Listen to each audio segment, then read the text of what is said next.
Alright, so if you follow me on Strava, that's a plug to follow me on Strava, you'll see that in the last 3 weeks, maybe a month, I've been doing some running. So I've been alternating my running and my cycling days. And the reason for that is my fiance, she wants to run City to Surf, and she also is thinking about running the half marathon later this year. So I thought it's a good couple activity for us to do, and we are training up together. But what does that mean?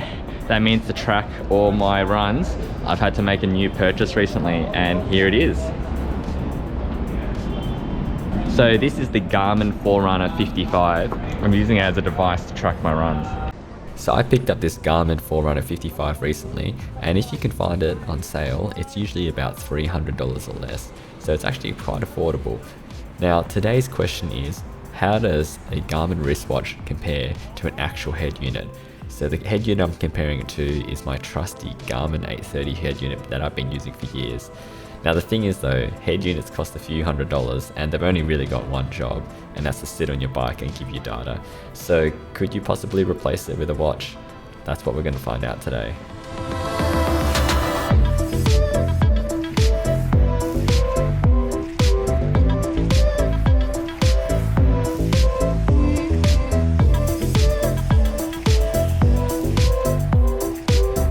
Alright, so we're going to judge it on 4 different categories today. The first is data while riding, the second is usability, the third is accuracy, and the final category is going to be the price difference.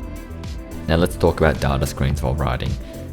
I'm going through the settings here, and you can see there's a few different screens that you can have, but it looks like the maximum amount of different data screens you can have is about 4.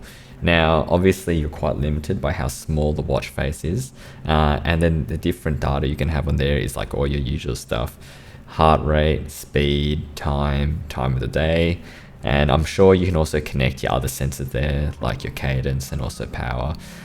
Obviously the Garmin 830 has an advantage here because it has a bigger screen, but I'd say the biggest advantage the Garmin has is that you can do different pages. So for example, my main screen has all my normal data that I look at instantaneously, and my second page is all my averages. Alright, let's have a chat about usability. This is probably the biggest con for me about the watch. The biggest con is that to look at the watch, because it's on your wrist, you have to take your hand off the handlebar, and that is a big no-no in cycling.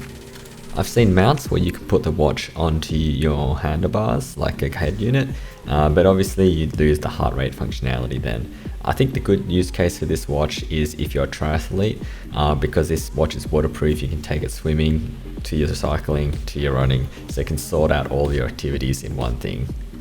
An advantage that a dedicated cycling head unit has as well is that, for example, the 830 is touchscreen, but I know that the non-touchscreen models also have big buttons, so they're quite easy to use. You can always hit them without having to let you fiddle around with the little buttons on the side. Now onto accuracy.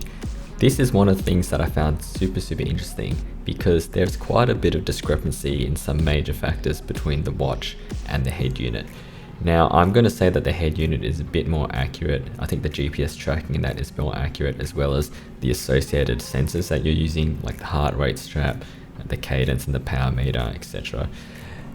But one of the big things is both of them registered the same distance for the same activity, but the elevation difference is way off.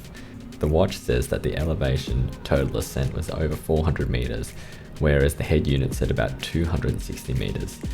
Now, other factors that were really different that I noticed quite a lot was the heart rate was way different. One thing I did have though I didn't have auto pause turned on the watch, so the average heart rate was much lower. But look at this, the maximum heart rate that I achieved was 182 BPM, whereas the watch only said 166. Now I know that the heart rate sensor, that the Garmin one that you use that goes around your chest, is much more accurate than the one in the watch. So in this scenario, I think the watch isn't that accurate. Other important factors though, like speed, they were pretty accurate. So for the Garmin watch, maximum speed 54.8 km an hour, and then on the head unit 54.2, so that's pretty accurate. Average moving speed was a bit slower on the Garmin Forerunner, but I'm going to put that down to because it didn't have auto pause on. The last thing I want to talk about is the price difference. So I've just looked it up on the Garmin website. The full price Garmin 830, which is almost a pretty old generation Garmin head unit now, is just under $700 at its RRP, compared to the watch, which is about $350. So the head unit without any sensors is twice the price. Now, if you factor in that you can use the watch in everyday life as well, and you can use it for the other sports, it's actually pretty value for money. Wearing the watch all the time will give you a wealth of data. You can wear it to sleep and it'll do sleep tracking. You can track your resting heart rate, your intensity minutes, all these other things. So if you use the Garmin app and you love data, actually having a watch on all the time will give you heaps of information about your body, about your recovery, about your effort. Alright, so now for my conclusion. For me personally, because I take cycling a bit seriously, I think having the head unit is invaluable. I really value having super accurate data and also having the big data screen that I can look at easily on my bike without having to take my hand off the handlebar. Especially with these one-piece handlebars, and you can put pretty cool mounts on the front. It also looks aesthetically really cool. So what am I going to do going forward? I'm going to use my watch just for my running, and I'm going to use my head unit on my bike to track all those activities. Even for my commutes, I like having the head unit. I can just see all the data there so easily, and I can also set up different data profiles, and you can set up data screens just for commuting as well. So you can only put data screens there that you care about. For example, the time of the day, maybe elevation and any hills coming up.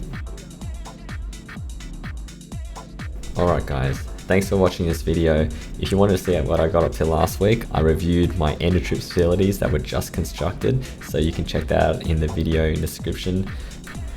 And why don't you tell me in the comments if you use a head unit, maybe use a Wahoo one, I've never used one of those before, or if you use a watch like a Garmin Forerunner, and why don't you tell me your experience with that.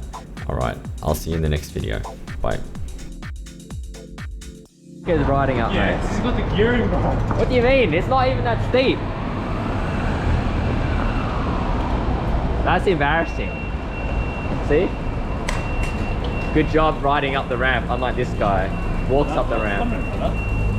You got issues, man.